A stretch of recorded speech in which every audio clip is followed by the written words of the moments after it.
Hey there, this is Brian Hogg. It's a happy day today because aside from the fact the sun is shining and the snow is starting to melt, I'm about to make a cardboard robot look old. I haven't posted anything in a little while video-wise. I'm posting lots of pictures.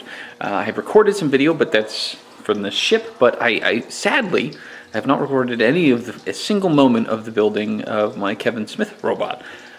It's almost done, so I kind of forgot to do that, so I feel a little bad. Anyway, to give you a quick sort of recap, or whatever, as to what the puppet looks like. It looks like this. When the stuff is going well with this puppet, I'm humming a lot of the sort of instrumental stuff from Inception. I haven't seen the movie, but I'm just kind of sort of holding the puppet up to my head like boom, chomp, chomp, chomp, boom. That may not actually be, strictly speaking, Inception, but that style. Anyway, so his is him. He looks pretty cool. He's almost done. I have to fix his neck a bit, or his hair. I'm not entirely sure which, because I made his neck a little too short. Actually, it was too long, and then I fixed it, and then it's too short. So we go ahead. It's a little offset. It's a little lopsided, the hat is rather, but it's pretty cool. The pieces move, you know, the arms kind of swivel. He can actually kind of walk. He looks pretty fantastic. The only thing he's lacking is age, and I'm going to give that to him now. Before I do that, this is the studio as it is, because this is where I spray painted him. This is where I built him. It's all out of cardboard, and that's the stack left of him. The question is, how do you make a Kevin Smith robot? Lots of coffee, cardboard, cutting. Glue is not a C word, but anyway, it's pretty cool. So for your reference, this is what the original concept looked like. It's still pretty accurate to it. The head's probably a little bigger than it should be, but originally I was going to make it out of foam. Where's the foam? The foam's actually on the floor there, but the foam that I used to make this lovely little puppet and the Cylon that's right there, which is a really nice sort of metallic look to it. Problem was, I've already decided that Swan, who's a doctor robot, will be cardboard, and then basically all metal, including the ships. There's one of the ships there. Some of the other ships, which are there, will be in cardboard, so it's inconsistent. So I had to make it in cardboard. So that required a slight change of shape because I couldn't really make him curved. I mean, I could, but not as well as I could this way. So I kind of was going the sort of old school Transformers kind of look, which I think that works quite well. As an old school Transformer who's badass and he's got eyes that light up. Not amazingly well, but you know, and I'm choosing to believe that the fact that I don't have the thickest painting possible, but he does have a white undercoat, would suggest that the paint is sort of weathered as an age thing, not that the paint is inconsistent, which is what it is. Yeah, he looks pretty cool. I think he looks pretty cool.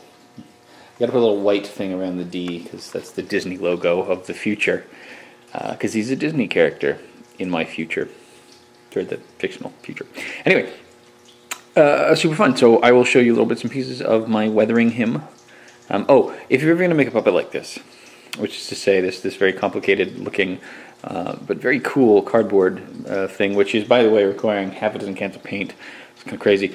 If you're going to do that, don't, as I did, make sure that all of the pieces are glued together and then paint it. Paint them separately. I required just this huge number of pieces of plastic that I had to sort of segregate. So if I wanted to do this blue strip here, which I don't know if I can see that, but this blue strip here required me to take this and take that and take the rest of the body and everything, and I had to do it piece by piece by piece, and it's kind of dumb. So for future robots, I'm going to paint them separately and then assemble the like limbs and stuff. Anyway, so in a moment, we'll get to see some weathering. Okay, so the way I'm going to make the puppet look aged is with something called a black wash, which is basically I'm going to take some ink and highly dilute it in water, which is kind of cool. I should do a little.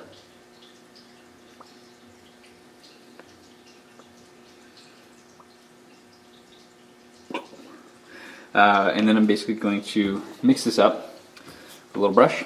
See, a little brush.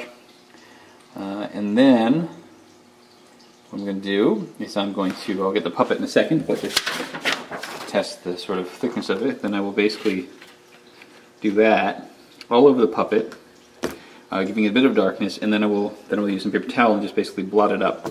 And the idea is that it sort of sticks in the crevices and whatnot, and then it makes it look a little older. Okay, so that didn't work because the spray paint is completely water repellent. So I'm going to try it now with much more ink. If that doesn't work, I'm going to try it with some paint watered down. Well, I'm worried that that will be too much, but we'll see. Okay, so a little more ink worked, kind of. So this is the hat. Well, we'll see when it dries, I guess, but this is sort of the hat with kind of just stuff on it. I've sort of wiped down a bit so you can see some of the dirt. Okay, so I did the Kevin Smith head. I don't know why I keep saying Kevin Smith. This is what I'm doing. So this is sort of the initial version of his head with black wash. I took his hat off. It's right there. His mouth is separate. So I think that might actually look kind of cool. So what I'm going to do, I'm going to let this dry and probably do it again to get a little more stuff. Then we'll see how that goes. But meantime, what I'm going to do is I'm going to make this sucker bleed. Or more specifically, I'm going to show the people he has made bleed in the past. Because here, headless Kevin Smith, basically what I'm going to do is I'm going to splatter sort of a deep red paint in various parts of him, sort of on his arms and the business end of things and stuff, and sort of on his feet where he maybe was stepping in the piles of victims before doing the black wash. And then I'm going to do the couple coats of black wash so it'll look like it's really old, hopefully.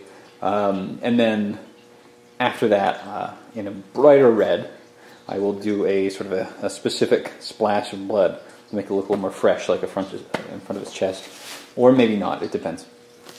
I'm not sure about the splash. But that's what's coming next, sucker. Sucker. There's a bit of stuff there. So I'm basically going to let that dry, do another coat. I'm going to eventually do the whole body, but I just painted a little, made the D a little more varsity-like. So basically when that dries, I'm going to do the upper body on the front. I'm going to do another coat on this when it dries. And then eventually, after the next coat, the second coat of this, I'm going to sort of stomp them in red blood. Because I have a little Tupperware container there that I'm going to put with this paint, or actually the brighter paint, the brighter red, and I'm just going to basically step his feet into it and get stuff on it and sort of make it a little splash-like. And he's got blood there, he's got some blood there. Fast forward about an hour and he is done. As you can see here, he's kind of dirty. Not so much that he looks junky, but it's a nice combination. I think it actually looks pretty good. Down here, splecks of blood sort of all over his body. You can see like the paint there, so on the one, stepped in blood on the one foot, but lots of splashing in the other. The blade got some blood, because he's supposed to be sort of an ancient evil. Got some age there and everything, and looks nice and old there.